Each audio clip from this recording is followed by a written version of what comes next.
चलित जून मास 23 तारिख दिन आमर रामगिरी थाना रे गोटे अभियोग है जे अभियोग कले ना हूँ वरुण कुमार नायक से गोटे अभियोग कले जे मोर बड़ भाई मोर सान भाई गत काली ठारू अर्थात 22 तारिख ठारू निखोज हो जाइछन्ते कुआडे मिलू नांती।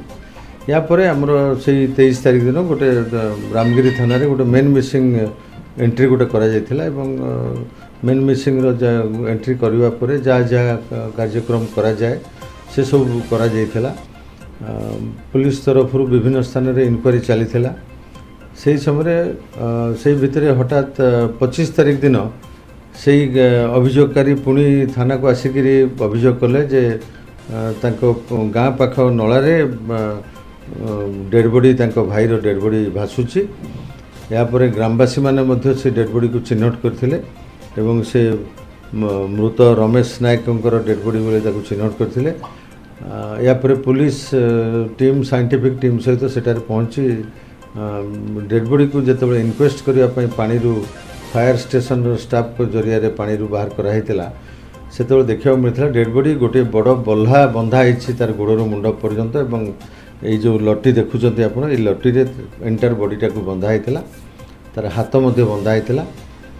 ये अवस्था डेड बॉडी को पानी बाहर कला परे ताकू इनक्वेस्ट करा जायथिला। इनक्वेस्ट कर सारी आम पोस्टमार्टम करने को पठेइथिलु। पोस्टमार्टम रे डाक्तर पाखु आम जाना पाइलु जे मुंडरे शक्त आघात लगी ता सहित स्ट्रांगुलेशन बेकर स्ट्रांगुलेशन कर मराही बोली डाक्तर पाखु आम जाना पाइलु।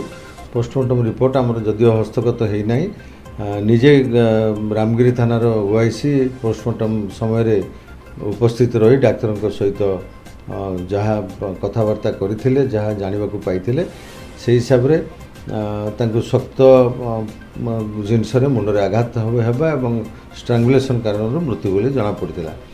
यापर आम विभिन्न दिगरू तदंत करूँ गोटे मृतक जी रामचंद्र नायक तांको परिवार सहित आउ जनकर लैंड डिस्प्यूट रही बोली आमको खबर मिलता। तार उपर आम भेरीफाई करूँ। भेरीफाई करने भितर लैंड डिस्प्यूट रे थिबा अतुल प्रसाद बेहेरा दली एवं आउ किछि लोकन को आम इंटरोगेशन परिसर को आनिथिलु। इंटरोगेशन समय अतुल प्रसाद बेहेरा दली निजे कन्फेस कले जे मो सहित 22 तारिख दिन बिल पाखे बद को जमी जमा बद को लेकिन मृतकों सहित मोर झगड़ा है भितर मते बहुत जोर राग लगिला।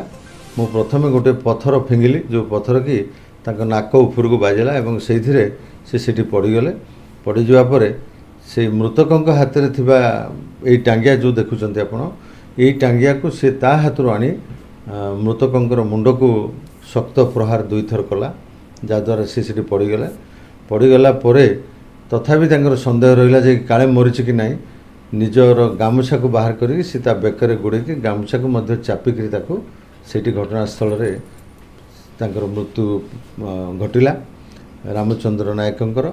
यापर ये जो मुदला अतुल प्रसाद बेहरादली इंटरोगेशन बेले आमको एक कथा कहले जे मु मनीष तो मारिदेली मारला परे कौन करी चिंता कर पारे मोर मामू पुओ भाई को फोन कली। तांकर मामू पुओ भाई हेले विश्वनाथ प्रधान तांको घर करंजपड़ा से रामगिरी थाना एरिया रे तांको फोन करने पर से पहुँचले। पहुँची सारी मामू पुओ भाई सहित मुख्य मुदला अतुल प्रसाद बेहरादली योजना करी ताको जंगल भितर प्रथम नहीं कि डेड बॉडी को राति संध्या पर्यंत लुचई देले एवं राति 2 भाई पुणी थरे सेठी को आसिले। आसी से बल्हा जरिया डेड बॉडी को संपूर्ण भाव बांधी से पत्थर बड़ बड़ पत्थर जोटा कि ठीक आम आने संभव ही ना बड़ बड़ पत्थर 2टा ता सहित दे ये लटा सहित बांधी निकटस्थ जो नुआसाही डैम अच्छी जोटा कि गोटे सब बेले पानी रोचे वर्षा दिन एवं रही पानी सेठी अच्छी सेठी डेड बॉडी टाक पकई देते। ये डेड बॉडी 25 तारिख दिन जिते पानी रे भासिला ଲୋକମାନଙ୍କ ନଜରକୁ ଆସିଥିଲା ଏବଂ ଅଭିଯୋଗକାରୀଙ୍କ ନଜରକୁ ମଧ୍ୟ ଆସିଥିଲା। यापर आम ये मुदलांकर मुख्य मुदलांकर मामू पो भाई जी विश्वनाथ प्रधान तांको मध्य आम अप्रिहेंड करके इंटरोगेशन कलु।